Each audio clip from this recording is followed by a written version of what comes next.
Oke, mari kita bedah sesuatu yang baru dan penting banget nih.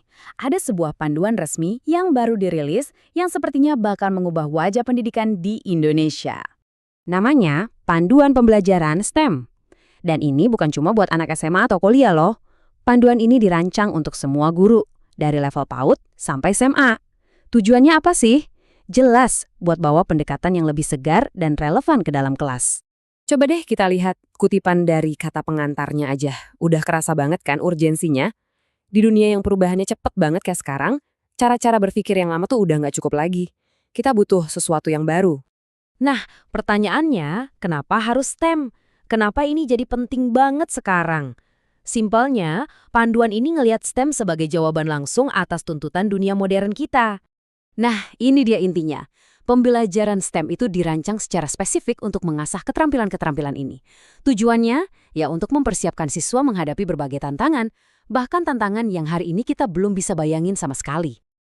Oke, bagian yang paling menarik menurut saya ada di sini, yaitu gimana panduan ini ngasih definisi baru soal apa itu STEM. Ini bukan sekedar singkatan biasa ternyata. Ini pertanyaan yang sering banget ditanyain. Banyak yang mikir STEM itu ya cuma gabungan 4 pelajaran biasa. Tapi ternyata konsepnya jauh lebih dalam dari itu. Jadi gini, kita harus geser cara pandang kita. Kalau dulu kita belajar sains ya sains, matematika ya matematika, semua sendiri-sendiri. Nah, cara baru ini beda banget, semuanya jadi satu, jadi pendekatan terpadu, dan yang paling penting, fokusnya adalah buat mecahin masalah di dunia nyata.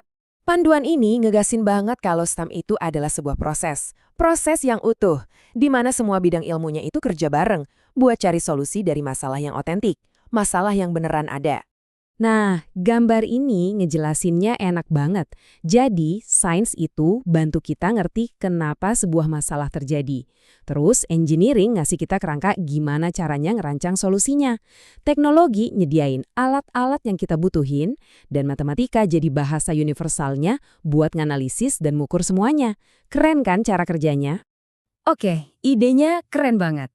Tapi, gimana cara guru nerapin konsep besar ini di kelas sehari-hari? Tenang, panduan ini ternyata udah nyiapin langkah-langkah yang sangat praktis. Jadi, ada kerangka kerja 4 langkah yang jelas banget buat para guru. Pertama, tentukan topik, cari masalah yang relevan di sekitar siswa. Kedua, sambungin topik itu sama tujuan kurikulum. Ketiga, tentukan strategi belajarnya, gimana prosesnya nanti. Dan terakhir, keempat, baru deh bikin rencana pelajaran yang detail, lengkap sama cara penilaiannya. Sekarang kita masuk ke bagian yang paling seru nih. Kita lihat langsung gimana sih bentuk nyata dari proyek-proyek STEM yang bisa dikerjain sama siswa. Nih, contoh yang relevan banget di Indonesia, masalah banjir. Siswa nggak cuma belajar teori tentang air, tapi mereka diajak langsung buat ngerancang dan bahkan bikin luban resapan biopori. Ini solusi nyata untuk masalah yang ada di depan mata mereka. Ada lagi contoh lain, proyek aksi hijau. Di sini siswa diajak bikin rumah kaca mini. Lewat proyek ini mereka belajar langsung cara ngumpulin data, nganalisis data itu, dan akhirnya mereka bisa nyambungin apa yang mereka kerjain dengan isu global yang lebih besar, yaitu perubahan iklim. Jadi aktivitasnya itu bukan cuma tugas sekali jadi ya. Proyek-proyek ini dirancang untuk ngebimbing siswa ngelewatin satu siklus pemecahan masalah yang lengkap.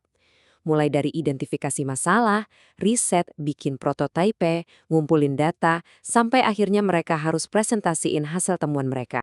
Kalau gitu, apa sih tujuan akhirnya? Ujung-ujungnya semua ini buat apa? Jawabannya besar. Ini adalah tentang menciptakan generasi baru para inovator dan pemecah masalah untuk Indonesia di masa depan. Dengan fokus ke masalah dunia nyata, belajar itu jadi punya makna, jadi relevan.